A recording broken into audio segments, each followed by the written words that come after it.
জাতীয় দলের সুযোগ পাওয়ার জন্য কি করেননি মোসাদ্দেক হোসেন সৈকত। ব্যাট হাতে রান, বল হাতে উইকেট, ছিলেন টুর্নামেন্টের সর্বোচ্চ উইকেট শিকারীর তালিকায় প্রথম।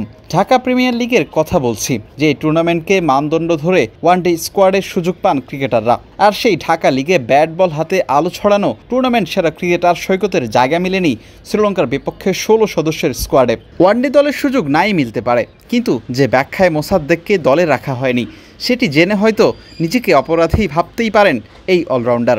বাংলাদেশ ক্রিকেট বোর্ড বিসিবির প্রধান নির্বাচক গাজী আশরাফ হোসেন লিপুর কড়া জবাব মোসাদ্দেককে নিয়ে। ওয়ানডে দলের নতুন ক্যাপ্টেন মেহেদী হাসান মিরাজের কারণেই জায়গা হয়নি মোসাদ্দেকের। অফ স্পিনিং অলরাউন্ডার হয় যেন দোষ হয়েছে এই ক্রিকেটারের।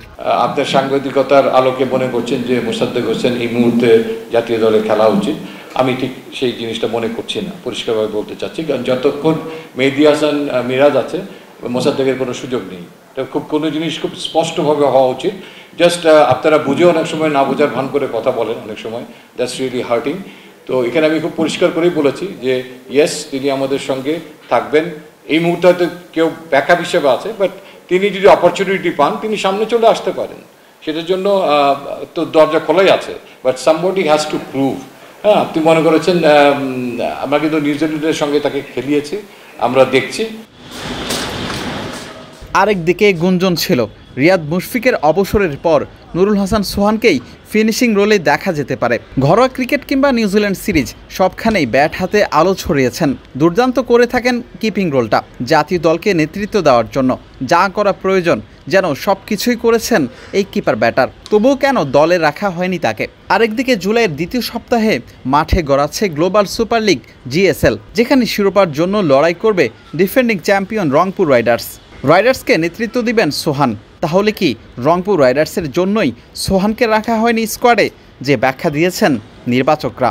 সোহানের যদি ফিঙ্গার ইঞ্জুরি না হতো, আমার ধারণা যে তিনি প্রায় 1 বছর কিন্তু এই ফিঙ্গার ইঞ্জুরির কারণেই ট্রিটমেন্টের মধ্যে ছিলেন, তাহলে তিনি আরও অনেক শক্ত অবস্থানে পৌঁছে যেতে পারতেন।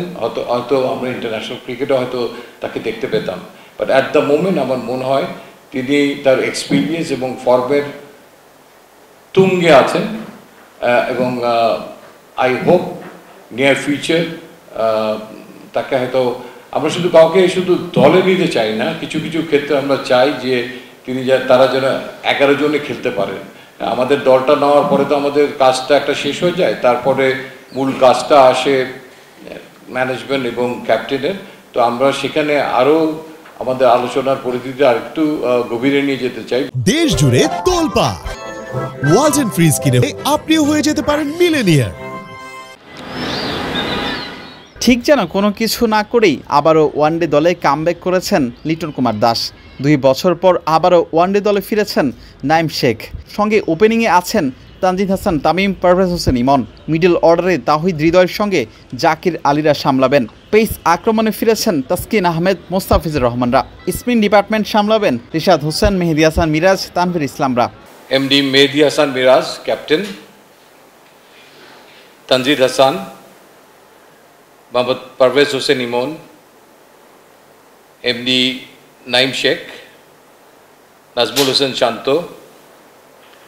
মোহাম্মদ তাহিদ হৃদয়, লিটন কুমার দাস, জাকির আলী আনিক, মোহাম্মদ শামীম হোসেন, মোহাম্মদ রিশাদ হোসেন, মোহাম্মদ তানভীর ইসলাম, মোহাম্মদ মুস্তাফিজুর রহমান, তানজিম হাসান সাকিব, তাসকিন আহমেদ, নাহিদ রানা এবং হাসান মাহমুদ।